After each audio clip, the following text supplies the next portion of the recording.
All right, it's Tuesday night, so it's time for the Good News Game Plan with everybody's favorite coach, Joe Kelly. Hello, Tim. How are you Hey, doing Joe. today? I'm doing great. How are you?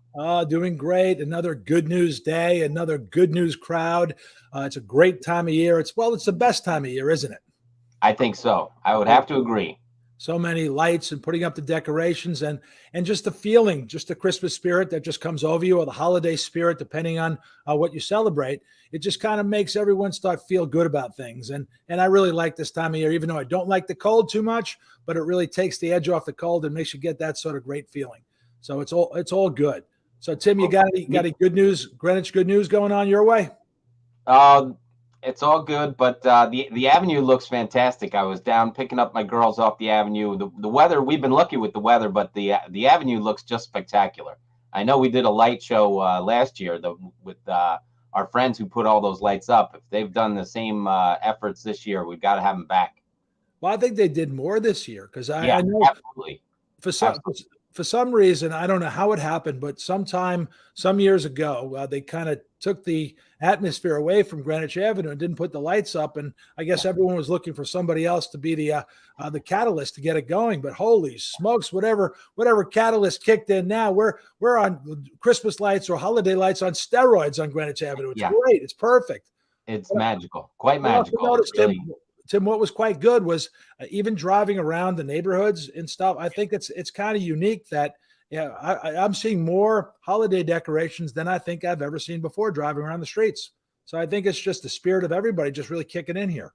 I'm sure you know when you miss that kind of stuff, when you're pent up inside, like we were last year, when you can get out and get around, these things pop out at you just a little bit more, so you're True, going to notice true. these things a little easier. Well, today is going to be a great show because we have Mary Keller, who is in charge of all the nurses at all the schools, and she works at the high school. And basically, what she does is she saves kids all day long. There's nothing nicer, nothing better news than that. And we also, in addition to Mary Keller, we have Dan Quigley.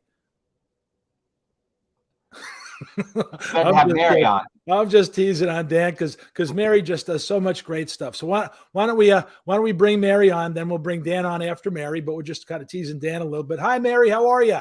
I'm good. And how are you? Thank you for having me. Oh, please. Of course. It's great. We're always getting these reports from the school about all the good things you're doing, all the helping of the kids during this time of uniqueness that we're going through.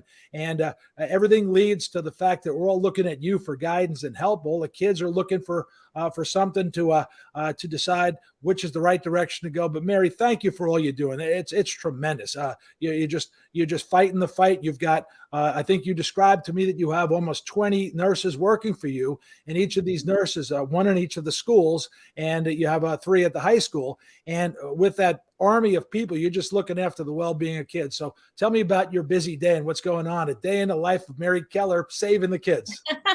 The day in the life of Mary Keller starts off pretty early in the morning with phone calls and checking on emails and talking to Carolyn Baisley pretty regularly, and my superintendent, Dr. Tony Jones, and a little bit of the nurses to see what's going on in the district. And we go through the day. We hear about any cases that are going on, any emergencies that are happening.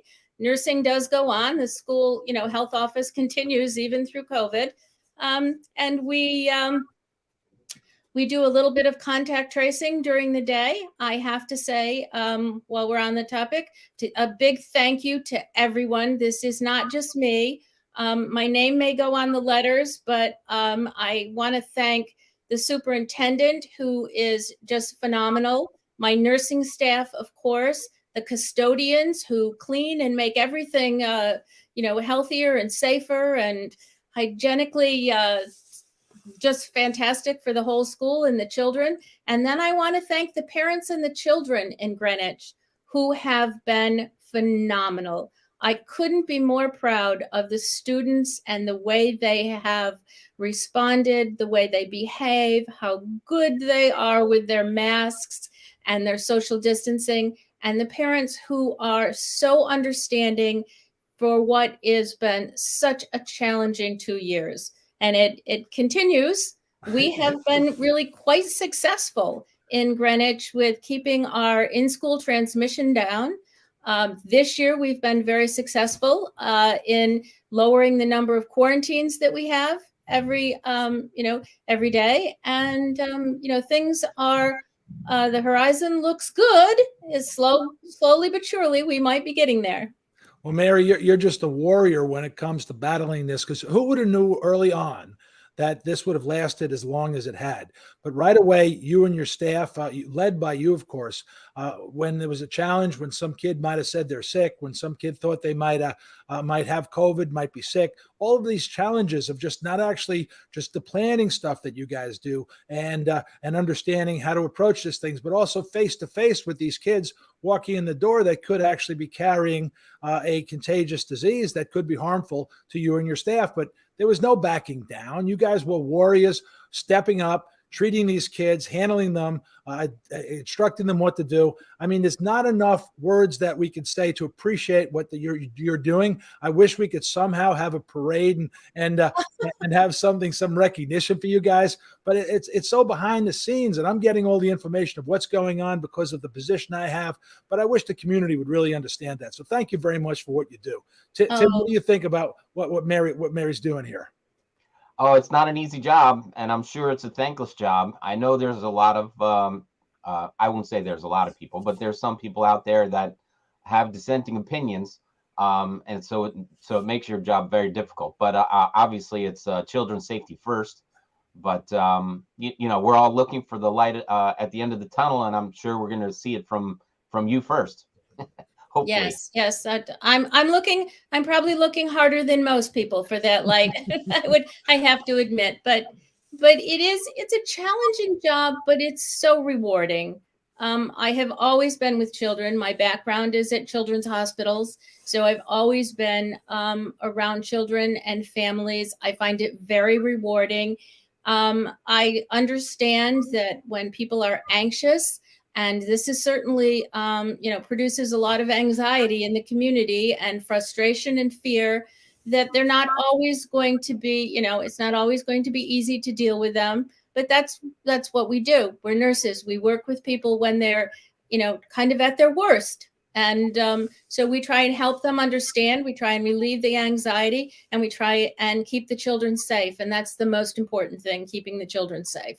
Absolutely. Now, Mary, how long have you been doing this for us here in the Greenwich School District? I've been here since 2001. Okay. So you've been here a long time, and even yes. You've been here a long time.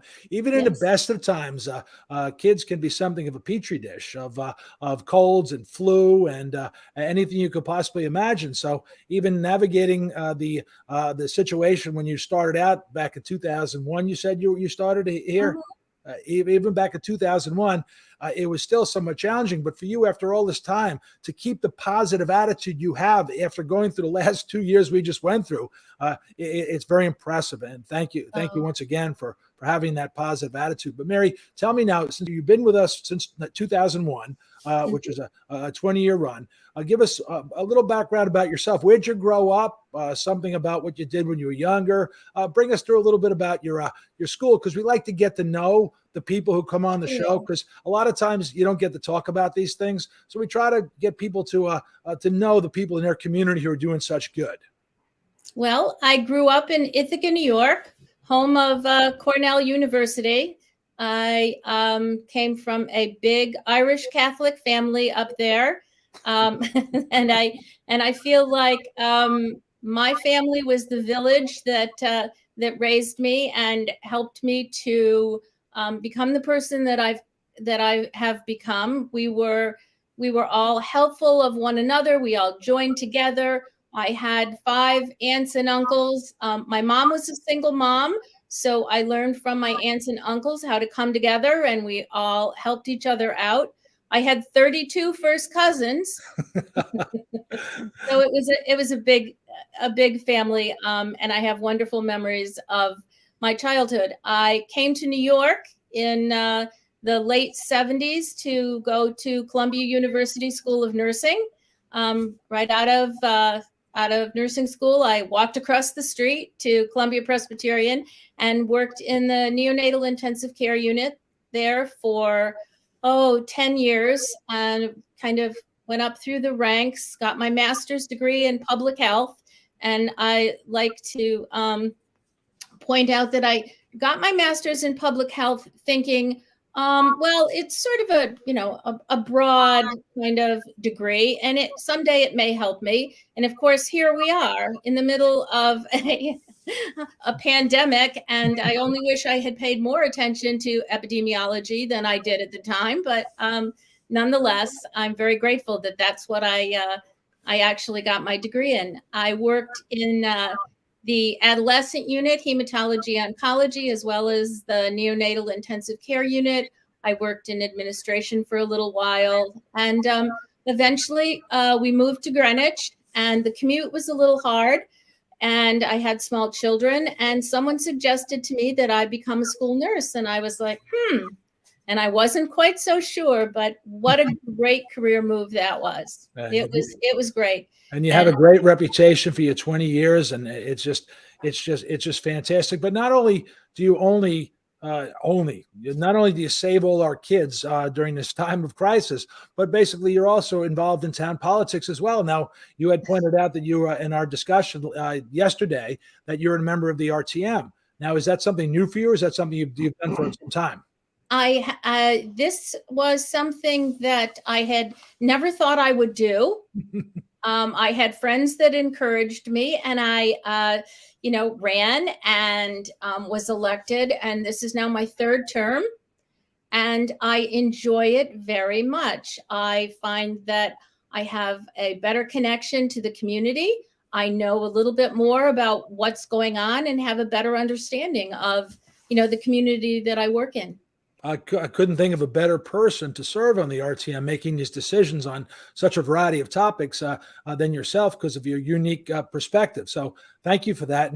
And let's segue into another fellow member of your RTM, who's also the head of the Republican Town Committee, Dan Quigley. He's going to come in and join us as well. If we could promote him up, Tim, that'd be great. Hello, Dan. How are you, sir? Hey, Coach. Hey, Tim. Hi, Mary. Hi, Dan. Hey, Dan. Now, Well, Dan, I am a little humbled because I'm following a very, very impressive person who has done a lot of great work for our community over the last 20 years. And as a member of the Greenwich community, someone who grew up here, Mary, someone with a 7-year-old in second grade, I want to personally thank you for all the hard work you and the other nurses have done throughout the GPS over the last 2 years. Helping our kids with all of the different kinds of things you probably never thought you'd be seeing as a school nurse and encountering. And you've all done a fantastic job. And I know it's a tall order to do that to begin with, but the last 2 years has made it something really unique. So thank you. Oh, you're very welcome. And I have to say, on behalf of everyone, it really is a team effort. It is. We all work hard to make the children safe, to make the environment safe for everybody, and to, we're going to get through this. I'm confident. Yeah, me too. Safely. We will 100%. Now, Mary, we're going to conclude. We're going to have Dan ask you a question or two first. Tim's I've got one from the audience. Tony Natali comes in and says, I work with preschoolers, and keeping masks on them is challenging. I was told that if these children don't keep it on, I should not be so concerned. Is that true? Or how true is that? Well, they are children. To Mary or Dan? I'm just kidding. Yeah. I'll defer on that one. Yes. Ahead, they are children. We have to take into account their developmental level. We work as best we can. The little ones they're better than I thought they would be. And of course, it's going to be a challenge, but it's a challenge that we can work on with the children. And I think that they are better than I actually thought they would be. Yeah. Kids are resilient. Now, Dan, they are resilient. And go ahead, ask Mary a question or two, Dan, because then we're going to ask Mary to let us know if there's something that she's working on and wants to bring some awareness to things just in general. But go ahead, Dan, just if you got a question or two for Mary, that'd be great. Sure. Yeah. I mean, obviously having been a Greenwich High School nurse for 20 years, you've seen everything, every possible kind of a concept kid might come to the nurse's office for. But was there anything in your career prior to 2 years ago that ever had you thinking, boy, what if there's something that we're not planning for, a pandemic, something like that? Had you ever given thought to it? Did I see this coming? No. No, I didn't. Did I think that there was something? I always, at least in the high school, I always would like to see that that we address risk behaviors. Adolescents it's a time in their lives when they're risk takers, when they try things that sometimes are not, so good for them. So those are the kinds of things that prior to this, I was more interested in. How can we address those things before they become real issues? Those risky behaviors that adolescents, the mistakes they make sometimes are just mistakes, and they should be forgiven. But sometimes those mistakes have, really untoward consequences, and I'd like to avoid those. Well, Mary, in my prior role in town as the rugby coach, we'd certainly send a few folks over your way that needed some assistance from you. So we've created clients for you, or customers for you from the rugby team, hadn't we? Yes, you have. Yes. No fake injuries there. No. Not on rugby. Mary, has it been difficult to treat kids who may come to you, obviously it is routine, days where kids don't feel good or they have a stomach ache or a virus. With COVID being out there, do you have to approach that differently now? Are kids afraid of what it might be if they feel sick? Are they kind of leaning on you for, what do you think this is? Should I run home and get a test? Is there some of that fear with kids? I have seen children certainly with more anxiety that come in that wonder what it is. Is it a cold? Is it a sore throat? Do you think that I might have COVID, or I believe that I was exposed to a friend, but I'm not really sure. And certainly part of nursing is educating the public, trying to make sure that everybody understands what's fact and what's myth and what's fiction, and to make people feel more comfortable and educated towards what's real. It's tough now today because everyone can be kind of a Google doctor, right? Right. You look stuff up on Google, you read a couple articles, and presto, you want a diploma to hang on the wall. Do you get pushback from kids sometimes who say, I read on Google, this is probably nothing, or because kids are with their phones, I would imagine, quite often now, and they have instant access to information that when I was a kid, you'd have to go to the card catalog at the Greenwich Library to get. Is that something you encounter? Days. I do. Yes, I do. That's awesome. The decimal system. That's right. Oh, that's good. I think working with adolescents and children, they're so open and they're so trusting. And if you talk to them in, sort of at the level that they're at, and you address the fear and you give them the facts, they are understanding, they're grateful. If you can have an open discussion with them. This is really what happens. This isn't what, what we're thinking of, what you're thinking of. Let's look at it this way. Let's try and understand it from a different point of view. So, I enjoy talking to children. I really do. They're delightful in terms of their questions and their curiosity. And it's fun to have those conversations with them and to educate them at the same time. It almost sounds like you have to be both a nurse and a social worker in a way, because a lot of what you do goes beyond just identifying a quick problem. Yeah, a little bit. Yes. Well, now, Mary, tell me, is there something that is near and dear to your heart that you're supporting, or would like to talk to the audience about, that will bring attention to, or just maybe wish everyone a happy holidays or something like that you want to express to our audience? Well, what's near and dear to my heart and what my background is, I think, are, a children's hospital. Having had, my home hospital was, the Children's Hospital at Columbia Presbyterian. And remember that there are, children in the hospital over the holidays. They're lonely, they're anxious. They may not be able to get home, but they're also lonely and anxious sometimes all year long or in the middle of the summer. So I guess my heart goes out to the children in the hospitals, and you could support any children's hospital. There's, there's Morgan Stanley, there's Maria Ferrara, there's Children's Boston, there's Children's in Philadelphia. Many of those hospitals are worthwhile causes. That's great. Well, thank you for that, Mary. And anyone who knows what these kids need, you certainly do, having spent time with them. So once again, thank you for all you do. You're a hero in my mind, and I'm sure certainly in my eyes. And I'm sure that I wish the community could understand exactly how much work you're doing and how much good you are doing. But heck, you're saving the kids. So that makes you a good guy in my book. So thank you very much for all you do. And thank you, Greenwich. Thanks, Mary. Yes. Okay. Good stuff.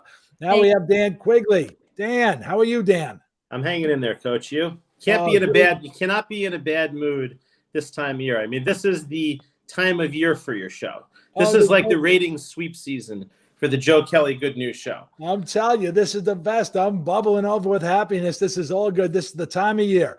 Now, Dan, I kind of said, if you could bring some good news on, do you have any good news, any good Greenwich news you could share with us that you might have brought to the show with us?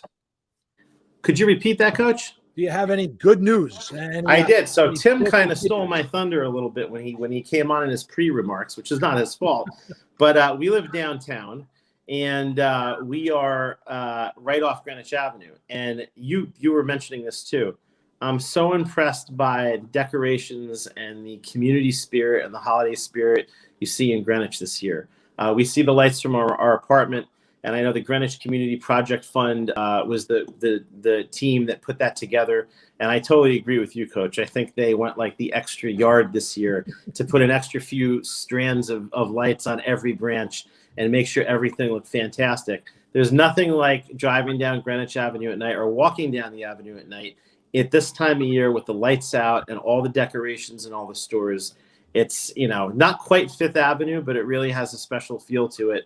And it just makes me get in a great mood for the holiday season. Absolutely. If anyone out there has not had that opportunity, please take it. Go to the top of Greenwich Avenue, take a walk down, take your time, go to dinner. The restaurants are open. If you want to eat in the cold, you can eat outside. You want to eat in the warm, you could eat inside. It's just a great atmosphere. Please, I recommend it to anybody. Just give it a go. It's going to be good. Everything. And go out to all of our small businesses in town and our restaurants. So obviously, as we head into winter now, it'll be a little bit more challenging for them to have the kind of a clientele that they had enjoyed over the summer with the outdoor, indoor.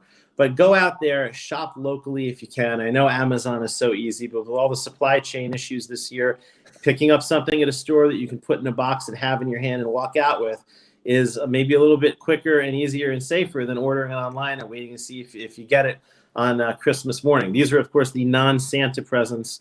These are the ones that the parents will buy each other. Santa is a totally different situation, and him and his elves have their supply chain straightened out every year. Oh, they've got it all good. Now, Dan, we work together on helping candidates get elected to office in town. Now, we just finished an election, and we have a great first selectman, and you can go over all the candidates that you supported down the line. But the one thing that really stood out the most is the fact that we were able to bring the community together on one of our leaders, which is something that is rare in politics nowadays. Fred Camillo was able to unite. What was he, about 75% of the vote? Some number like that?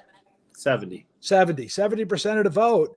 Now that's so rare because people usually in this environment are voting with their party.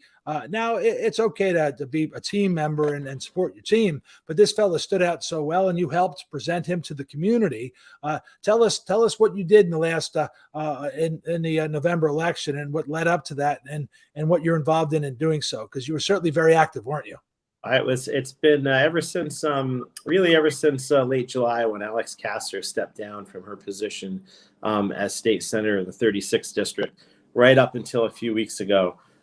It felt like one long campaign, and every time you got done with one thing, there was something else that rolled right out in front of you. Certainly, as a community, as a party leader, I'm very grateful for all our candidates. But having Fred at the helm he is a uniquely fantastic candidate and a uniquely fantastic person, and our whole community should be really lucky and happy to have him at the helm. In a day and age where our national discourse is not ideal, to say the least, and you do see a lot of partisanship across the board, Fred has been able to appeal to everyone. He was able to appeal not only to the Republicans who voted for him, but to independents and even Democrats. And people support him across the board because they know he's a genuine guy who reaches across the aisle, who's trying to do what's best for the community. And Now, he doesn't govern for one constituency. He governs for everybody. Now, the one thing I wanted the people to see is to really understand how hard you worked. Could you show me that picture you showed me before about Yes, I'd be happy to. So at the beginning of the election season? This was a picture of me in July of this year, which people may not believe. This was me working out at my gym in town, getting ready to go. Actually, this was at Greenwich High School. I was there. I had a full head of hair. I was confident enough to wear that tank top and those short shorts. And I was going for a run. And then a few months later, this is what you're left with. It's because of the speed you had. It was a combination. It's the stress and the speed. The hair just kind of blew off as I was gaining speed the first 40 meters or so. And then it kind of just came off the rest of the way. But it was very busy. But it was very enjoyable, and it's great to get to meet and talk to so many people in the town when you go through an election. It's a lot of work, but you meet a bunch of people, and you see the people who come out and really care about the community, which is really heartening. But Dan, I wanted to use that photo to segue into a little background of yourself. Now, I was obviously joking about the beginning of the season. That's a high school photo of you. You grew up in town, didn't you, Dan? I did. I was not born here. I was born in Suffern, New York in 1972. And about a year after I was born, my dad, who worked at IBM, had a chance to get transferred overseas to Europe, to France. So we moved. We had the fortune of living in the south of France for 2 years and in Paris for 3 years. And then we came back and we settled in Greenwich, my two older brothers and I and my parents. And I went all through the public school system here, went to Syracuse University. So Mary's from Ithaca, she was saying before. I was right up there in that gorgeous weather belt where you get, 200 inches of snow every year. Then after that, I had a career in finance. I worked at Merrill Lynch for 15 years in Lower Manhattan, came out here and worked for a broker dealer in Greenwich for 5 years. And then when our son was born, we always wanted to have one of us be the parent. And at the time, I wasn't sure if I drew the short straw or the long straw, but as it turned out, it was the long straw because it gave me an opportunity to be with my son, Max, all the time, playing sports with him, doing athletics with him, taking him to all of his classes and doing stuff with him. And it also left an opening for me to get involved more in the town, which I always wanted to do. Well, I'll tell you though, Dan, we share that where I did spend about 3 or 4 years as a stay-home dad. My wife Jill had spent lots of time with the kids, and I had worked a lot of time, more time than I should have. And then where I was able to step away, and I decided that I wanted to be home with the kids and let her go, or suggested, and I didn't let her go anything. She does what she wants to do. I suggested that she does something that takes her away from home a little bit, and she did. She volunteered. She was the PTA president at Julian Curtis for a couple of years, but I got the fortunate opportunity to stay home with the kids and be the stay-home dad, and that was one of the highlights of my life. I've since gone back to working, but that moment, I think back whenever you and I talk about that, Dan, about the time you're spending with your kids, that I reflect on my own time and think that's great. So you're very lucky to be able to do that, and enjoy every moment. Yeah, I mean, there are moments where it goes up and down, and you feel like, oh my gosh, what did I get myself into? But you know what? They're more than compensated for by all the awesome experiences he and I have had, and we have a special relationship. And now with the pandemic, my wife has been able to spend a lot more time home too, because she works from home most of the time now. So we're both here with him, which is great. Well, Tim, you're basically stationed at home too, aren't you?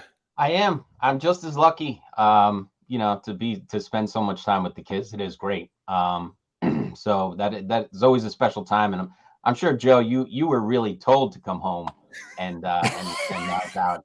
I'm sure it wasn't her idea or your idea. You were told to come home and take care of things. That's right. I had to step up and do my duty after all that time going to work and having all that fun at work. Of course, no, it's all good. I'm glad that you know what. As much as we're going through, and we don't like talking about bad things. So even though we talked a little about the pandemic when Mary was here, because she's a pandemic warrior saving all the kids. But basically, the one thing there are some good things that this pandemic created, and that's the opportunity for people to be home. I know that I selfishly enjoyed the lockdown when I had most of my family here living with me. They're little, my kids are older, as you guys know, and I've got a younger one who is in school, so she's all over the place as high school age kids are. But the older ones, and coming home and spending that time with us was just great. It wasn't great for them as great as it was for me, but I certainly enjoyed that, and it gave us a chance to really understand the importance of family. People readdressed living in suburbia, where you wanted to have a house and you wanted land around your house, you wanted a yard, you wanted to be able to have a family that enjoyed each other. And that's one lesson we certainly got out of that, is a deep appreciation or renewed appreciation for family. So that's one thing positive, certainly positive, I got out of this experience. 100% true, Coach. And in a day and age where technology kind of usurps everything else and everybody has a device and they're facing a device, being at home, even with homeschooling, which, we're very fortunate enough in Greenwich that last year our kids were able to go back to school. That's something a superintendent did that she deserves a ton of credit for. But, that period, March, when COVID first hit to the end of the year, it was tough on everybody, and the systems weren't worked out right. But it was a unique time in history, and I have a lot of memories of it that were really good. Watching my son use technology for the first time, showing me how to do his classwork on an iPad, which I only thought he knew how to play video games. I was really impressed, and I learned something from that. And despite the fact that he didn't listen to me as a teacher, in fact, the mornings usually ended with, "Dad, you're the worst teacher ever." And then my wife would come in, and she would teach him. And then like an hour later, I'd hear, "Mom, you're the worst teacher ever." And I'd be like, "All right, I'm off the hook for 5 minutes. I'm the second worst teacher now." It was still a great moment to be able to be with your family all the time. And we don't often get that chance. And a lot before the pandemic, I think we took it for granted. Oh, absolutely. So it's all good. Now, Dan, this is the part of our conversation where we kind of look forward on asking you what is something that's really important to you that you spend time doing, and you want to bring some attention to that on this show, maybe to the 1,000 or so, 2,000, and those people in Ethiopia that are watching as well. If you could give them something that you find important, a message, an interest, a hobby, something that you just want to bring attention to, go ahead. Just go ahead and speak. Well, one thing I usually do is I coach my son's teams, and I would like to. It's not necessarily, a charitable thing, although it is with your time. I would encourage any parent to get involved with your children. And if they play sports, or even if they don't, get them involved in a sport and participate. Coach. That's the best way to spend time with your kids if you can't spend time with them during the week. I do it with my son, with his baseball team and his soccer teams. And I still have kids come up to me in the street in his school. And if I see them out shopping on Greenwich Avenue, they still call me Coach. And I know Coach Kelly knows a lot about that because he was a coach for many years, and he's probably coached kids in high school that are, look at those trophies, that are, out in the real world now, and they remember the relationship they had with him. And those moments are really important. I would also encourage people, not just around the holidays, but all year long, to be respectful of others. Do a good deed every day. Open a door for someone. Help someone walk across the street. Do something that you can put in your pocket and say you feel good about doing something. Because we all know that people are the times we live in are unique. Politically, I know they're unique. There's a lot of divisiveness. There's a lot of negativity on TV, which is why I think this is a great show. Try and go out and be a positive force, a force for good in the community. Be a good person first and foremost. Help people when you can. If there's a toy drive, bring some toys down. I just did it a couple of weekends ago at Greenwich Police Station. We had a lot of toys that we had here that hadn't been opened and hadn't been used, and we brought them down, and it makes you feel good. Try and do that and get in the Christmas spirit, and hopefully it'll carry over into the new year for everybody. Hear, hear. Great message. And you know what? That's those sort of actions, those charitable time you spend and things. It's contagious. I know that I've spent the first part of my life learning, first third of my life learning, the second third earning, and the last third here giving back. And I never imagined how rewarding it is to actually give back, because I always thought it was really more rewarding to kind of get, collect earned, and it's nowhere near. Now, earning was rewarding as well, but nowhere near it is when you're giving and helping and donating your time, and it just makes such a difference in watching other people catch on to that. So what a great message, Dan. I do appreciate that. Do appreciate you coming on the show and filling in for Santa Claus, because the contact tracing prohibited him from being This is the only show. time I will ever be asked to fill in for Santa Claus ever. And I am proud that it was on your show. It was an elf. It was the Delta variant, so it wasn't that new one. And he had just gone near the elf a little too close. I think it was Mary was the one that told him he can't come on the show. She was right. Yep.